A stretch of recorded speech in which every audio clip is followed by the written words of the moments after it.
Hello दोस्तों, नमस्ते। कैसे हैं आप सभी लोग? सर, हमारा एक चैनल है HN स्टडी सेंटर, जो संपूर्ण हिंदी और मैथ्स के आपको शॉर्ट वीडियो दिए जा रहे हैं। कुछ टेक्निकली प्रॉब्लम होने की वजह से कुछ वीडियो नहीं आ पाए, क्योंकि हम वीडियो फ़ोन से ही बना रहे हैं। तो आगे चलते हैं सर। हमने आपको भाषा के बारे में बताया था कि किस तरीके से भाषा का इतिहास चला। बहुत सारी चीज़ें समझाई थी कि हिंदी और सिंधु को हिंदी पढ़ते थे। फिर आगे चला संवैधानिक विकास, संविधान के भाग 17 आर्टिकल 343 से लेकर 351 तक चला, और अनुसूची 8 में आज बात करेंगे हम लिपि के बारे में। छोटा सा वीडियो है, आप समझिएगा, आपके वनडे एग्जाम के लिए बेहद काम आएगा। लिपि लिपि क्या होता है सर? लिपि मतलब चिन्ह, कोई एक लिखने का साधन, जिससे हम कुछ चीज सीखे हैं, कोई भाषा तो कोई दूसरा पढ़ सके या समझ सके, क्या कहलाएगी? लिपि। लिपि का मतलब क्या होता है? चिन्ह होता है सर, चिन्ह होता है। मैं आज आपको समझा रहा हूँ, वीडियो बना रहा हूँ, तो इसमें भाषा के साथ साथ क्या जरूरी है? लिपि जरूरी है। लिपि ये लिखा हुआ है, तभी तो मैं आपको समझा पा रहा हूँ। यही क्या है? लिपि है। लिपि का मतलब क्या होता है? चिन्ह। चिन्ह वर्तनी सुधार में भी आता है। तो सर, चिन्ह आपको कैसा लिखना है? आधा हा बनेगा, पूरा ना बनेगा। अब लिपि लिपि ब्राह्मी लिपि भारत में प्रचलित थी, जो गुप्त काल के दौरान दो भागों में विभक्त हो गई। आपको पता होगा, गुप्त काल को भारतीय इतिहास में भारत का स्वर्णिम काल भी कहा जाता है। तो कितने भागों में? दो भागों में विभक्त हो गई, उत्तरी ब्राह्मी लिपि और दक्षिणी ब्राह्मी लिपि। ठीक है ना?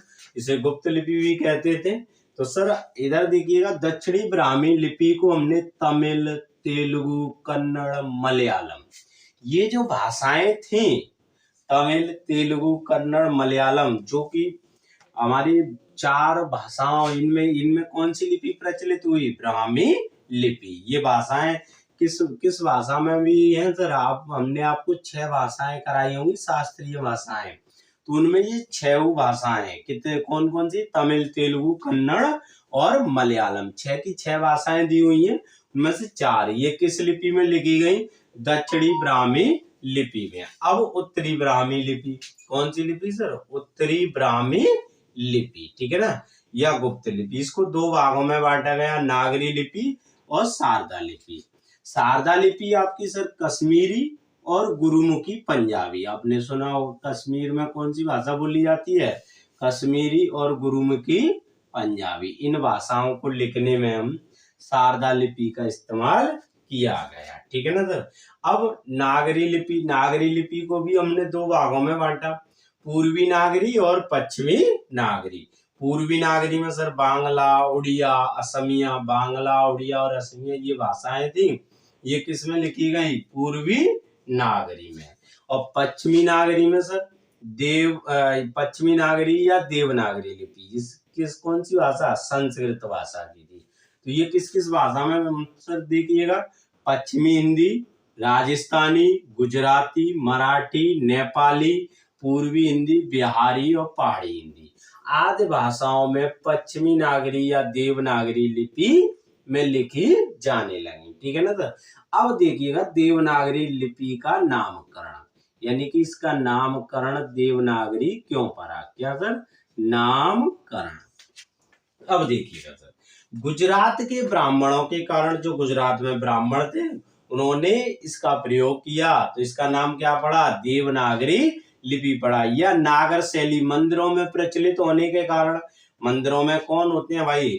देवताओं के लिए ही मंदिर बनाए जाते हैं। तो ये कौन सी लिपि पड़ गई? देवनागरी लिपि। और ब्राह्मणों को भी प्राचीन समय में तो क्या दर्जा दिया जाता था? देवताओं का। तो कौन सी लिपि का नाम क्या पड़ गया?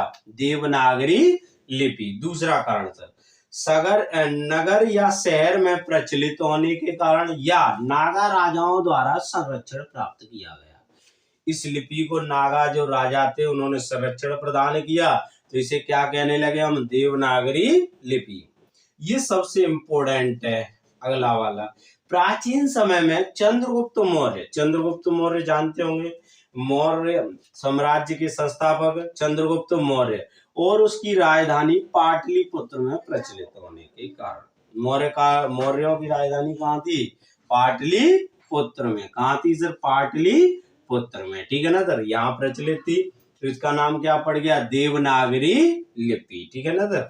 देवनागरी काशी में प्रचलित होने के कारण काशी को वैसे भी देवनगरी कहा जाता है, देवों की नगरी। काशी, वाराणसी, ठीक है ना, इसको क्या कहा जाता है, देवनगरी, देवों की नगरी। तो यहाँ ये देवनागरी लिपि प्रचलित थी, तो हम इसे किसके नाम से जानने लग गए, देवनागरी लिपि के नाम से। ठीक है ना सर। अब देखिएगा सर, सर्वप्रथम उल्लेख गुजरात के शासक जयभट्ट के शिलालेख में मिलता है। जयभट्ट के शिलालेख में, किसके में, शिलालेख में। ये कैसे लिखी जाती है, बाएं से दाएं। ये कैसी शैली है, अक्षरात्मक शैली है, अक्षरात्मक शैली है। कैसी है सर, अक्षरात्मक शैली है। और किस किस भाषाओं में इस शैली का प्रयोग होता है, पश्चिमी हिंदी, राजस्थानी हिंदी, पूर्वी हिंदी, बिहारी हिंदी, पहाड़ी हिंदी, संस्कृत, मराठी, नेपाली, कोंकणी, गुजराती, बांग्ला, उड़िया और असमिया। ठीक है ना सर। कितनी में, उड़िया और असमिया में। तो देवनागरी लिपि, आपने एक चीज नोटिस की होगी सर, देवनागरी लिपि, देवनागरी लिपि। ठीक है ना। हमारी कितनी भाषाएं थी, 6 भाषाएं थी, शास्त्रीय भाषाएं। 6 में से कौन सी, तमिल नंबर 1 पर सर, कौन सी आएगी, तमिल, तमिल, तेलुगु, तेलुगु, तेलुगु, कन्नड़, कन्नड़, मलयालम, मलयालम। ठीक है सर, मलयालम, संस्कृत, कौन सी आएगी सर, संस्कृत, और ओडिया, उड़िया। ठीक है, ये हमारी 6 शास्त्रीय भाषाएं थी। तो अब यहाँ से एक क्वेश्चन पूछ सकता है कि शास्त्रीय भाषाओं की लिपि कौन सी होगी, तो कौन सी होगी सर, देवनागरी। कौन सी होगी, देवनागरी। कौन सी होगी सर, देवनागरी। ये वनडे एग्जामों में क्वेश्चन पूछे जाते हैं। आगे की क्लास हम जल्द ही लेकर आएंगे। Thank you for watch. अगर वीडियो अच्छी लगी हो तो आप लाइक करें, सब्सक्राइब।